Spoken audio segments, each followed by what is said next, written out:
नमस्कार, जय महाराष्ट्र मित्रांनो. आताच्या क्षणाची सर्वात मोठी अपडेट. पंकजा मुंडेंनी सर्वात मोठा धक्का.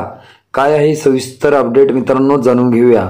भाजपा नेत्या पंकजा मुंडे अध्यक्ष असलेल्या परळी वैजनाथ सहकारी साखर कारखाना विक्रीला काढण्यात आला आहे. या कारखान्यावर 203.69 लाख रुपये थकीत असून थकीत कर्जाच्या वसुलीसाठी वैद्यनाथ कारखान्याच्या लिलावाची प्रक्रिया युनियन बँक ऑफ इंडियाने जाहीर केली आहे.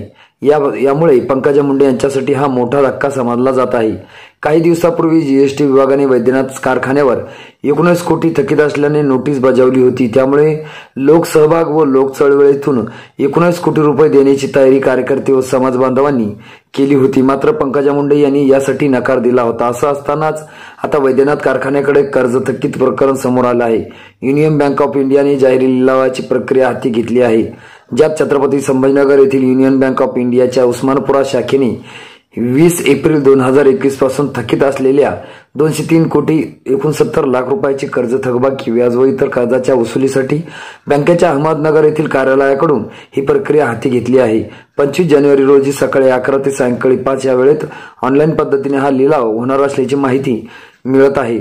लिलावाच्या नोटिसामध्ये वैद्यनाथ साखर कारखाना लिमिटेड, असुरबा काळे, भाऊसाहेब बोडके, भीमराव तांबडे, दत्तात्रय देशमुख, श्रीनिवास दीक्षित उल्लू, ज्ञानोबा मुंडे, फुलचंद कराड, गणपतराव बनसोडे, जनाबाई लाहुटी, केशव माळे, किसनराव सिंगारे, महादेवराव मुंडे, नामदेव आघाव, पांडुरंगराव फड, पंकजा मुंडे, परमेश्वर फड, प्रतापराव आपेट, आर.टी. देशमुख, शिवाजी गुट्टे, श्रीहरी मुंडे, विवेक मोरे, व्यंकटराव कराड, यशस्वी मुंडे यांच्या नावे नोटीस कर्जदार, जामीनदार व तारणदार म्हणून नमूद आहे. मित्रांनो, तुम्हाला काय वाटतं?